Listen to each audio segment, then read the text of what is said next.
Hey, hey, hey, happy Sunday. I take Saturdays and Mondays off, so if the sun and the Schumann take that day off, so do I. You can see the Schumann is still maintaining its usual calm level.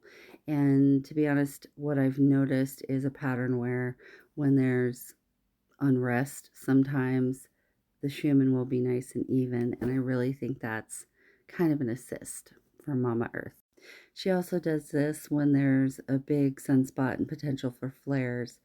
In the channelings that I've done, what I've been told is that they are coordinating their efforts. So when the sun's going off, the Schumann is calm and vice versa. And then along with that, the sun is letting off more energy on the non-earth facing side. We get all excited about these big sunspots and worry every time, but for the last 6 months or so, it has been a consistent pattern where it does not put out as much flare activity when it's earth facing, which helps us out. We did have a large CME or flare on the far side. I wanted to point that out because if you start following this yourself, one of the things that I used to get tripped up on is I would be seeing a flare on the coronagraph and I didn't understand that the left side, as you're looking at it, is the non-earth facing side, and those will not show up on that X-ray flux graph that shows the flares that are earth facing.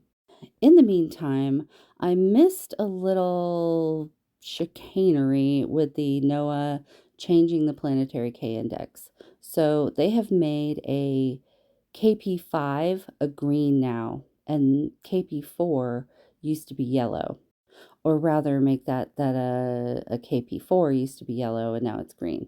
So what that means is that the European scale is still remaining the same, and we did have a period overnight where we had some geomagnetic storm levels some of you may have felt, but as you can see, it still shows green on the US model. This is why I'm continuing to use the Space Weather Live app, because it has the old scale so that I get an alert and I know at least there is something going on up there that people might be feeling. So with regard to that big sunspot region that we were all worried about because it tripled in size, I wanted to show you how it shrank. Besides it looking really cool, it demonstrates that pattern of us getting these huge regions and it not putting out. The reason they hypothesized that we didn't get the big X flares when that was Earth facing, that huge sunspot, and it was at its peak size, is sunspot region, is that it was really three sunspot regions that had kind of grouped together and traveled around the sun. So they each had their own magnetism and polarity. So that's why it didn't go off.